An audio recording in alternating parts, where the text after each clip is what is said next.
Let me tell you a story.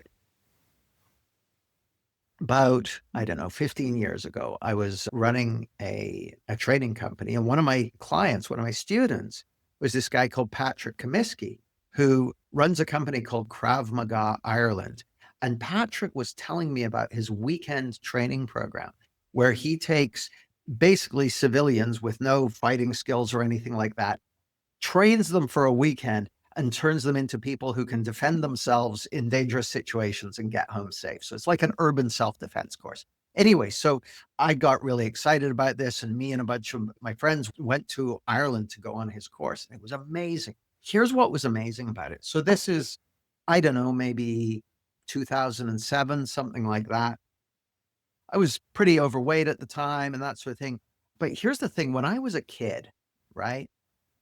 I was really small for my age. I used to get bullied and picked on a fair bit, and I just didn't really I wasn't a very physical person, right? Like, I mean, I had a physical body and that sort of stuff, but I wasn't very sporty, I wasn't tough or anything like that, and so, the idea I had about myself was, I can't really handle myself in a conflict situation, in a fight or something like that. It was uncomfortable.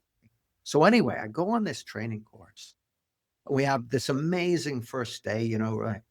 And when I got back to my hotel room that night, I looked in the mirror and I didn't recognize the person I saw. It was the strangest thing. It was like an insight because I suddenly saw, it's like, oh, you're looking at the animal that has lived within you your whole life. Because Patrick, the guy who was running the course, he said, you've evolved for reality. Now you stop and think about it. It's pretty obvious.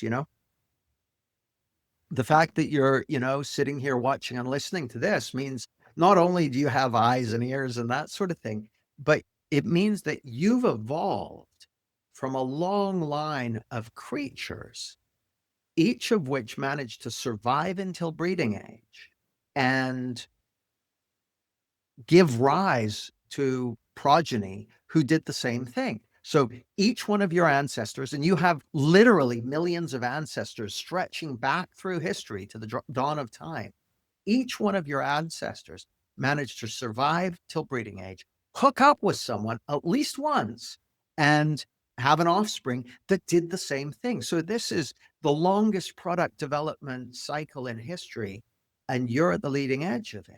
So by definition, you are built for reality. You're built to live and thrive and survive and prosper on this planet. You're built for it, right? And that's not just physically, that's at every level of who you are, your psychology, your emotional system, your spirit. You're built for this. You're made for this. Regardless of what you may have been told, regardless of what you may have what beliefs you may have formed about yourself. You're built for reality. You're built for reality, and you're optimized for results. You're optimized to create. You have this power of creativity at the heart of your being. It's right there. So that was a game changer for me. I was like, oh, you're built for reality. You're built for reality. Thanks for your attention. I look forward to seeing you soon.